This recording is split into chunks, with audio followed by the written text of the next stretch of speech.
CM Jagan ఇంటిని ముట్టడిస్తామని అఖిల భారత యాదవ్ సంఘం డిమాండ్ చేసింది. గుంటూరు జిల్లా హిందూ కళాశాల కూడలిలోని మహాత్మా జ్యోతిరావు పూలే విగ్రహం దగ్గర యాదవ్ సంఘం ఆందోళన చేపట్టి ర్యాలీ నిర్వహించింది. ఫ్లకార్డులతో జగన్కు వ్యతిరేకంగా నినాదాలు చేశారు.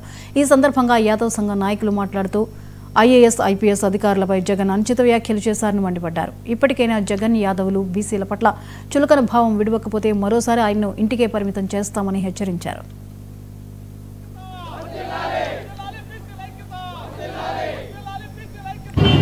జగన్మోహన్ రెడ్డి గారికి ఒకటే చెప్తా ఉన్నాం, ఒక్కసారి ఆలోచన చేయి. జగన్మోహన్ రెడ్డి గారు ఒక మాజీ ముఖ్యమంత్రిగా అధికారులతో ఏ విధంగా మాట్లాడాలో ఫస్ట్ నేర్చుకో. ఈరోజు నువ్వు చేసినటువంటి మాటలు ప్రజాస్వామ్యంలో చాలా సిగ్గుసేటు. నువ్వు ముఖ్యమంత్రిగా చేసినప్పుడు నీ వ్యక్తిగతంగా కాకుండా నీ పీఠానికి ఉన్నదానికే సిగ్గుగా తల ఉంచుకోవాల్సిన పరిస్థితి ఏర్పడింది. అయితే ఒకటి గుర్తుపెట్టుకో, ఈ యొక్క యాదవ జాతి ఒక రాష్ట్రంలోనో రెండు రాష్ట్రాల్లో ఉన్నటువంటిది కాదు.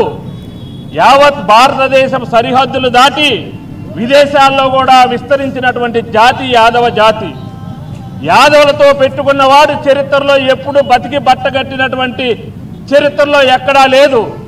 మహాభారతంలో చూసుకో, నీలాంటి దుర్మార్గుడైనటువంటి శిశుపాలుని ఎన్నో తప్పులు చేసినా సరే వదిలిపెట్టినప్పటికీ చివరికి మా జాతికి ముద్దు బిడ్డ దేవాది దేవుడైనటువంటి శ్రీకృష్ణ భగవానుడి చేతిలో సుదర్శన చక్రంతో అతను శిరస్సును ఖండించినటువంటి పరిస్థితిని ఒకసారి గుర్తు చేస్తా ఉన్నాం.